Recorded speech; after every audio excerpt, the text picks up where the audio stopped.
Jadi dalam warisan itu ada yang berhak, ada yang menolak, ada orang ingin memindahkan kepada orang lain. Dan dalam kompilasi hukum Islam di Indonesia, masalah yang sering muncul masalah ahli waris pengganti. Dan tadi tidak ada yang bertanya. Dan dalam ceramah hampir tidak ada orang bertanya, dek mungkin banyak yang tidak tahu masalah ahli waris pengganti, dan namun tidak lo kan bagi tahu kau jadi baban lo. Tapi itu legal di Indonesia tentang ahli waris pengganti, kurang lama mati tapi dapat ya, sampai ke masalah jando dapat atau tidak warisan. Jadi kompilasi hukum Islam tu kalau awak ingin perlulah miliki sebenarnya. Jadi ada pembanding antara yang wak pahami selama kau, yang wak ceramahkan, yang wak ajarkan, dan dengan yang berlaku di pengadilan. Yang pertama masalah harga tanah. Dia awak ingin capek membagi warisan tu,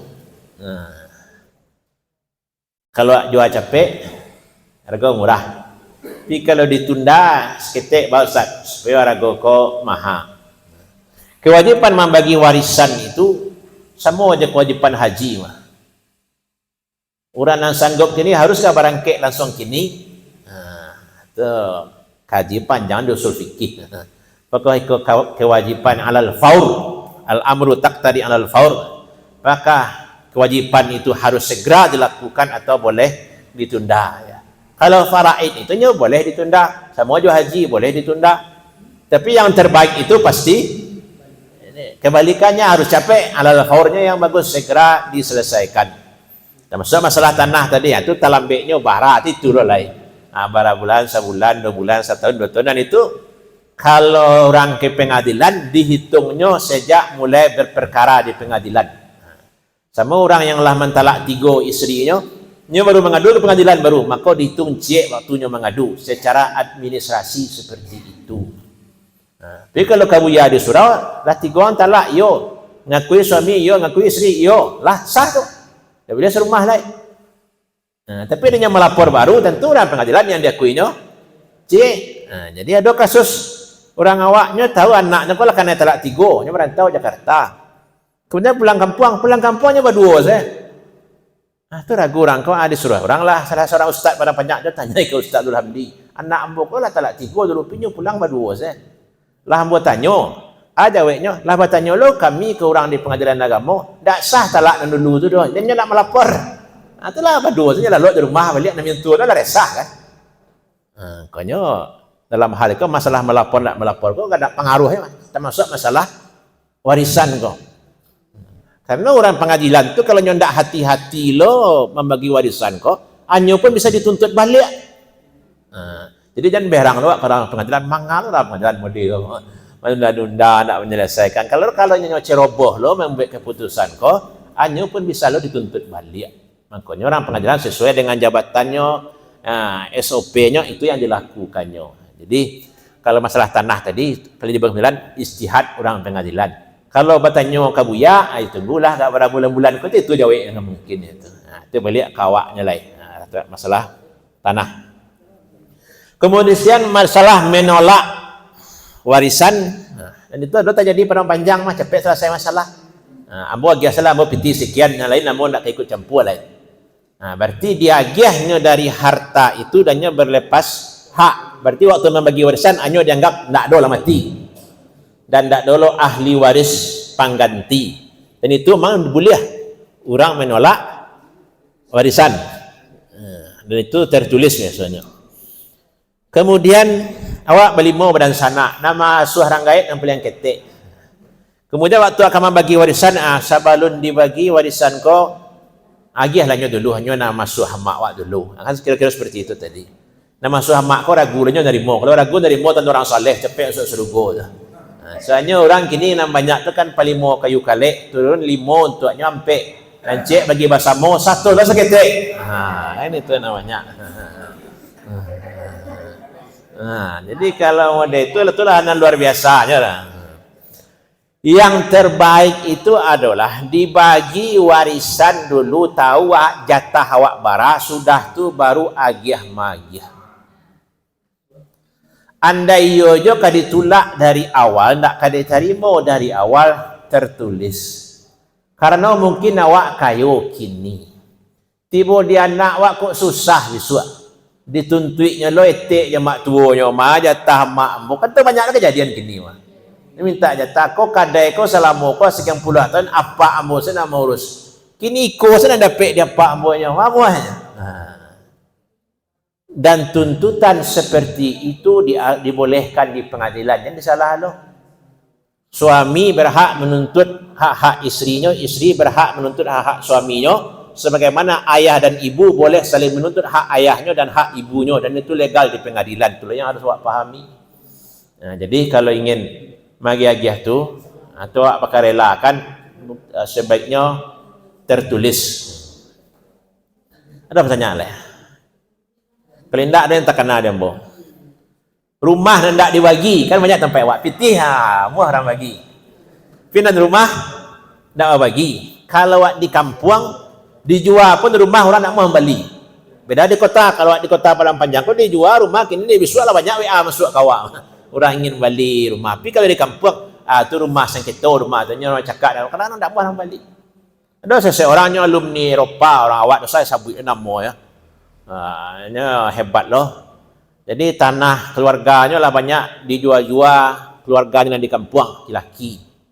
Dan kini keluarga laki-laki kau lah banyak lutang di kampung. Orang meminta saya tarikannya. Ini orang berada, orang hebat, orang terkenal loh. Dan tanah lah dijual. Tinggal cik lain. Dia utang lah banyak di kampung, rencana mau kamu jual selai. Cuma kami ikut di badan sanak lo, ada yang setuju, ada yang tidak, banyak macam-macam. Rencana mau ambo saya kamu Bali lah Ustaz. Mau Bali itu tu bukan mau jual melunasi utangnya lah. Itu mau ceritakan. Kalau di kampung kalau tanah-tanah laba bunyi ada sengkito tu orang tak mau lo Bali tu. Lah lama siap tu teleponnya balik. Yo ya. Lama kamu jual tanah tu tak ada orang kampung mau Bali dah. Di tanah kau sengkito. Kadang orang nak dapat keturunannya, yo rumahnya tanah sengkito, maka dapat keturunan kena sumparan dulu, maka ada orang nyebut model itu, kanak-kanak ada orang. Nah, jadi masalah rumah-rumah seperti itu, kalau sepakat awak nak membagi, cara terbaik itu tidak lain adalah tertulis. So kami selaku ahli waris menganggap itu rumah bersama kami, maka fatwa dari Mesir itu masuk ke wakaf ahli, wakaf kepada keluarga turun temurun nanti, walaupun tidak tertulis. Nah, makanya rumah-rumah orang di Suli Air, rumah keluarga Siti Janewar, berarti keluarga itu yang punya nantinya, tidak dibagilah sepakat lo apa-apanya dulu sama mak dulu. Anak-anak itu tidak bisa komplain lah. Nah, makanya tertulis kok perlu. Makanya di satu sisi himbauan pemerintah itu untuk di kota, di tanah nandak do ulayatnya sertifikat gratis itu membantu benar. Tapi tiba di kampung dan banyak tanah ulayat, sengketa jadinya. Itu yang dikomplain-komplain sebagian orang itu. Cuma komentar itu di media sosial bebas liar komentar itu. Kondisi sukunya beda, kondisi jorongnya beda. Itu komentar lo yang kadang tidak sama aja yang dimaksud oleh pemerintah. Dan terakhir jam berapa? Tunggu sebentar Ustaz. Barang yang lewat orang mencari yang bola 2 hari tiba siko sampai ko sedia angin di dalam kini Ustaz. Sedia angin. Dia komplain dengan yang disampaikan Buya Agus keberatan. Jadi kami dapat dana gadang Ustaz dari Prabowo. Tidak tahu sekian miliar dari siapa dana gadang. Kami di negara dah sepakat tanah wilayah kami. Jadi ada 2-3 orang tak mau sepakat. Alasannya pendapat MUI. Jadinya bertanya. Jadi lah mengaji tidak MUI merdeka. Dia ceramahnya loh. Temu dengar saya ceramahnya. Lah sudahnya lah ceramah. Sampai paknya. Nyonya sedang tadi sedang angin dalam. Dia pitih turun banyak dari Prabowo. Saya tidak tahu lah. Jadi itu cerita. Orang kampung lah setuju. Ada beberapa orang tidak setuju gara-gara MUI. Apakah MUI lah mengkaji ko kok. Kena bertemu Buya, mana cana kena MUI Buya Agus Rizal mau jawab saya. Ambo pak tanya masalah undang-undang tanah tak ada orang hukum. Bertanya lo Pak Buya Agus Rizal bilang tak lo ahli hukum lah. Kalau Pak bertanya, tanyalah bidang hukum winyo pengacara, nyo notaris. Tu Wendra Yunaldi yang cuk diwawancara orang. Nyo lengkap stok masalah ni lah terjadi ni. Nyo orang hukum kira tanyalah itu. Kemudian lah terakhir yang bos sampean, lagi tahulah beberapa kasus yang lah terjadi. Ko ada kasus, ko ujungnya. Ko ada kasus, ko ujungnya. Nah, kini timbang selalai. Ini besok kan banyak sengketa, soal arah singkara, arah ke situ mungkin Ustaz Jamil lah tahu aja arah ke situ kan banyak nanti sengketa loh. Karena peta Bulando pun tak cik, peta Bulando tu banyak. Ustaz peta-peta padang panjang tu sebenarnya kalau diusut-usut mana banyak ada masalah. Nah, jadi awak di Minang itu memang harus hati-hati. Di awak kini hati-hati. Awak jadi selalu menyalah-nyalahkan orang dulu. Karena orang dulu itu mungkin kondisinya, tantangannya berbeda loh. Sedangkan masalah warisan Islam saya orang mempelajari baru di tempat awak. Jadi kalau kini banyak-banyak masalah itulah hal yang wajar saya itu. Amuah saya orang kini membagi piti sudah meninggal, Pak Jamak itulah hebat. Untuk ukuran awak di Minang di kampung ya, amuah sudah membagi itulah luar biasa. Nah, apalagi kalau lebih begitu rumahnya di jalehan statusnya. Kalau secara adat tanah-tanah nanti gadai itu siapa menggadai dulu, siapa yang berhak menebus. Karena harus awak pahami, pagang gadai awak di kampung itu ilegal, sudah tidak diakui negara kan, oleh sakaruang sudah gadai awak tu. Tidak diakui negara kan, itu yang diakui negara pagang gadai 7 tahun, yang paling lama 25 tahun menurut sebagian ahli hukum. Kalau zaman Belanda pagang gadai itu ada aturan hukum Belanda, tiba dihukum awak tidak ada. Nah, jadi di kampung kini orang boleh tak muah pagang gadai itu sebagian, tapi sebagian taruh je. Apalagi kalau mencari secara agama, pagang gadai itu lebih kejam dari segala lubang yang ada di muka bumi. Bahawa awak mengutuk-ngutuk Israel, awak lebih kejam daripada Israel pada masalah pagang gadai. Jadi awak kan pecinta Israel, hobi pagang gadai. Dan petang hari Minggu ya, sebelum nambah ceramah di Surau Ka'bah ya, masalah Buntiang Sasiba acara baru, nambah di stopnya di ibu tanya aja Ustaz, kami akan bagi warisan. Tapi ibu kami ada memegang tanah orang 3.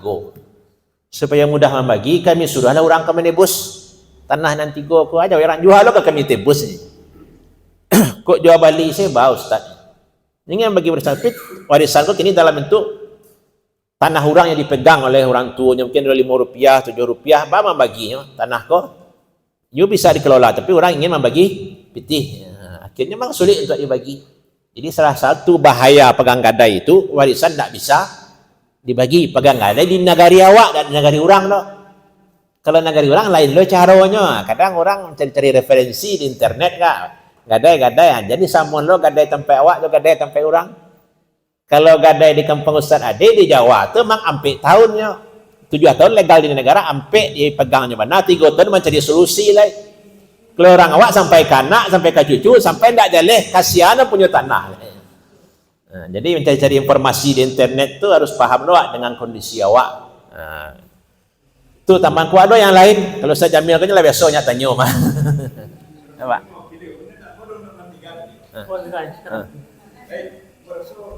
Ini penting. Dan kami yakin awak sudah mengalami satu. Saya yakin. Kalau tak dia sendiri, mungkin keluarganya, adiknya, tanahnya, mamang di kampung. Yang pertama, karena tadi maka diren karena takut terlalu banyak. Yang pertama, masalah yang saya Ustaz Mendi tadi. Ada laki-laki, kemudian dia buat rumah sama di rumah tanah istrinya. Oke, tapi nilai bangunnya tuh ada 5 miliar. Dia mati. Di tanah, tapi tanah istri. Dalam persoalannya adalah ini adalah menyangkut harta bersatu tinggi dari kaum atau istrinya. Ini bagaimana? Ini perlu penjelasan. Ini banyak sedang terjadi dan banyak terjadi gitu. Yang kedua adalah kalau punah habis, dan ini juga sedang terjadi ya. Saya yakin di keluarga kita pun mengalami ini yang sama di kampung. Cuma tadi tidak tapik cara bertanya Pak gitu. Saya mewakili kawan-kawan ini. Punah bagaimana itu? Nah, sementara dalam pelajaran Islam itu ada kiasnya masalah, itu kiasnya pada waktu bisa masalah wakaf. Itu yang saya dengar selama ini di Ustaz Zuhdi sendiri itu. Nah, jadi bagaimana ini? Kalau lah punahnya itu, sementara pun tidak awak punya roh, tidak nenek, alun bali, tidak lo anduang bali. Kemudian yang terakhir yang ketiga, sudah kok kamangawat dewa. Nah, Itu barangkali pertanyaan saya. Kemanga walai. Apakah habis dia wawang saya model gue. Terima kasih. Assalamualaikum warahmatullahi wabarakatuh. Baik, Bapak Ibu. Kalau saya berpendapat sedikit, kalau persoalan rumah yang dibangun di atas waris istri, kalau menurut saya dijelaskan dulu status rumah tadi. Rumah tadi kan rumah itu adalah kewajiban suami menyediakan, ya, rumah yang dibuat dengan hasil jerih payah suami, dibangun seharga 5 miliar, itu kebutuhan yang wajib disediakan oleh suami. Jadi kalau menurut saya, kalau kewajiban suami yang harus diterima oleh istri itu bukan harta yang dibagi, itu memang hak istri gitu. Nah, yang terjadi begini Pak, suami udah meninggal, yang istri udah meninggal, diambil harta tadi, rumah tadi dimanfaatkan oleh familinya istri. Ini yang terjadi. Oh itu. Saya pikir istri masih hidup. Kalau istri masih hidup itu memang udah, kalau rumah yang dibangun oleh suami itu memang udah hak istri. Jadi nggak harus dibagi. Gitu. Jadi ada hak, ada kewajiban suami istri. Ini banyak terjadi Pak. Tapi kalau sudah meninggal kedua-duanya itu memang harus kebuya itu. Kalau dia sama ini. Ya, anak ada ya. Ayah anak ada. Yang tertutup sekarang anak ada. Yang saya ceritakan ya. Kasus seperti disampaikan Ustaz Jamil itu biasanya kalau sampai ke pengadilan itu kembali dua hal ya. Asal tanah itu. Banyak dulu tanah enek nak. Enek ko pusako tinggi, pusako rendah. Kalau dia pusako tinggi berarti kembali kepada kaumnya. Kalau lembaga adat, tatanan adat masih ada. Tapi kalau enggak, kan ada kampungnya hilang adat katanya. Itu menjadi warisan kepada anak. Itu biasanya keputusan orang pengadilan. Kemudian kalau rumahnya mahal, 5 miliar, itu harus selesai di pengadilan. Sampai lelangnya nanti di pengadilan. Dan itu butuh waktu yang lama. Mungkinlah mati karena prakara itu sudah pengalaman awak beberapa masalah. Kemudian terakhir masalah punah. Masalah punah kan memang jodohan tiba orang sekolah baru bisa dikaji. Tak bisa dia jawab. Amo khawatir mana menjawab masalah punah. Kau karenanya bisa diri orang kasuk ke kida itu nak. Tiba kasusnya beko di ma tumbuh studi siang ya Pak. Baru bisa. Ada sulit untuk dibahas.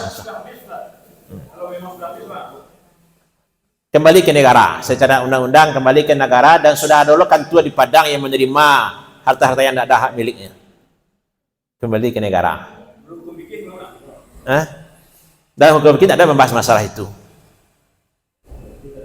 Tempatnya balik ke negara aja dalam fikihnya tuh.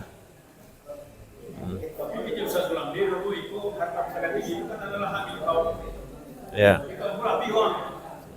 Makanya di dua-duaan ada masalah baru bisa dikaji, tidak bisa mana nerawang mode itu. Ada masalah baru bisa dua-duaan, tidak bisa umum seperti itu. Bayo beko.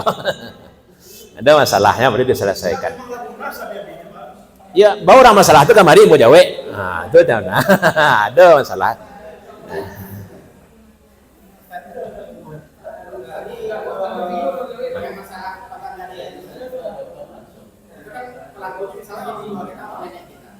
Iya, kok penganggadai.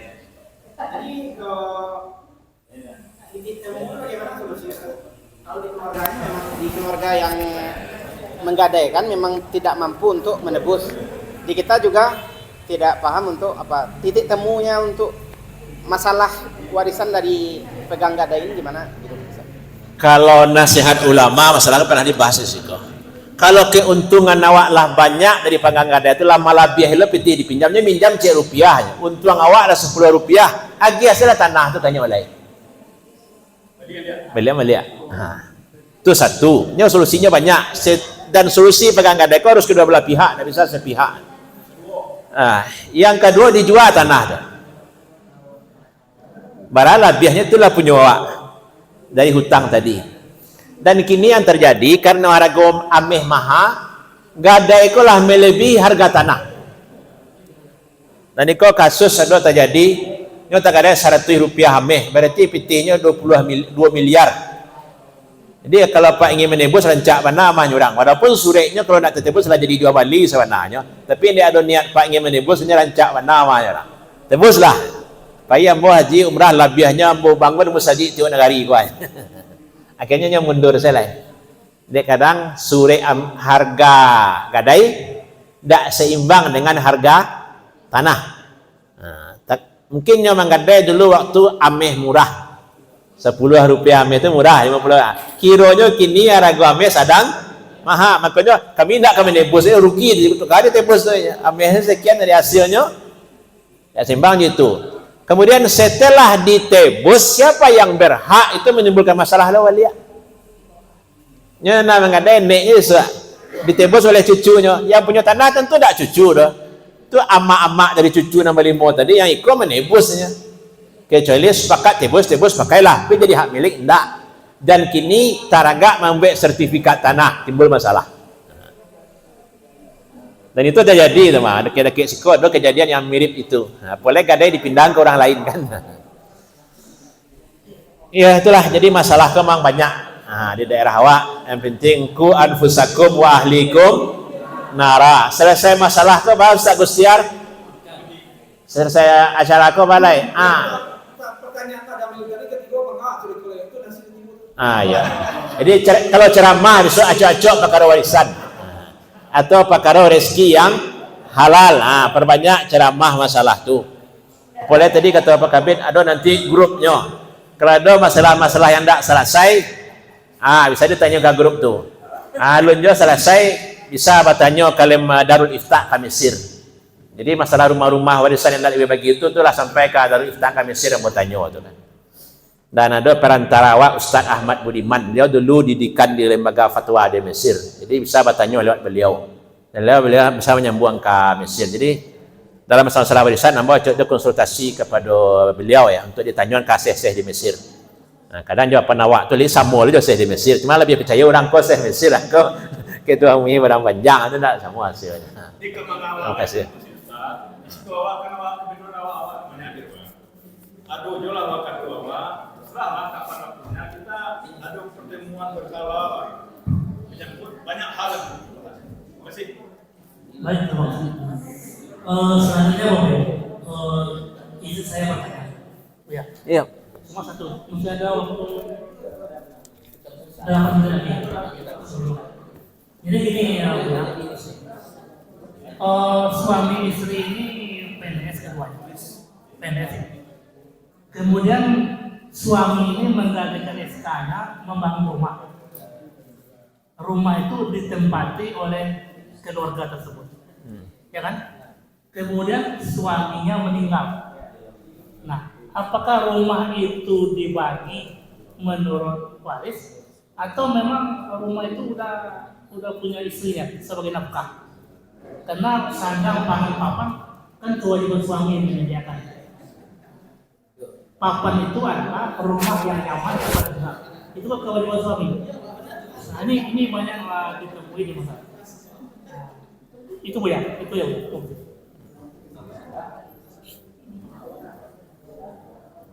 Kasus-kasus seperti itu kan ini terkait tadi masalah harta bersama.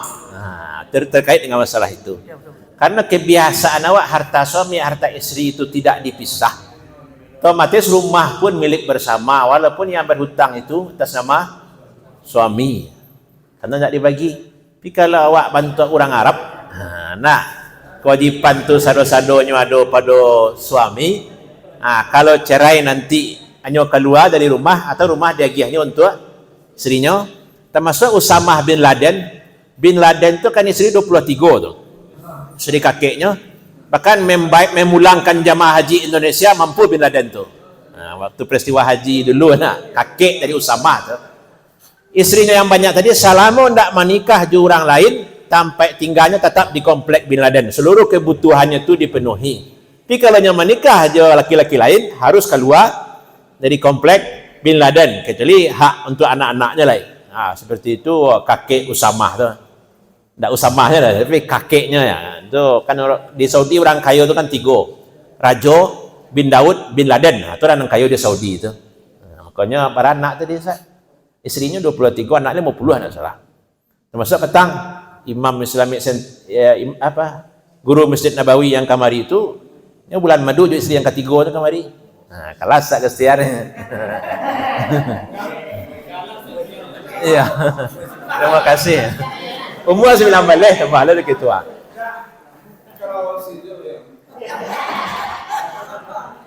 Jadi awak pun di rumah tangga awak di kondisi seperti itu, berarti harta awak tu sado-sadonya harta bersama.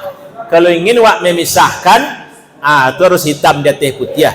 Kalau tidak, orang pengadilan langsung ke istihad yang biasa menganggap harta bersama. Kecuali hitam di atas putih. Dan kalau awak ingin membagi-bagi anak tu, akadnya harus hibah kepada anak. Dia giah ke anak kadang, giah ke anak ikut. Dan dihubungkan dengan setelah ambo meninggal. Notaris batang tu batal sureknya karena terkait setelah meninggal. Andai dibagi-baginya selama nyiri tidak ada masalah. Tapi karena terkait setelah saya meninggal, ini milik sini, ini milik sini, itu jadi wasiat jadinya lah. Nah, jadi saudara kalau bagi ke anak tu waktu hidup, jadi bisa bagi. Tapi kalau lah meninggal, waktu lah punya anak.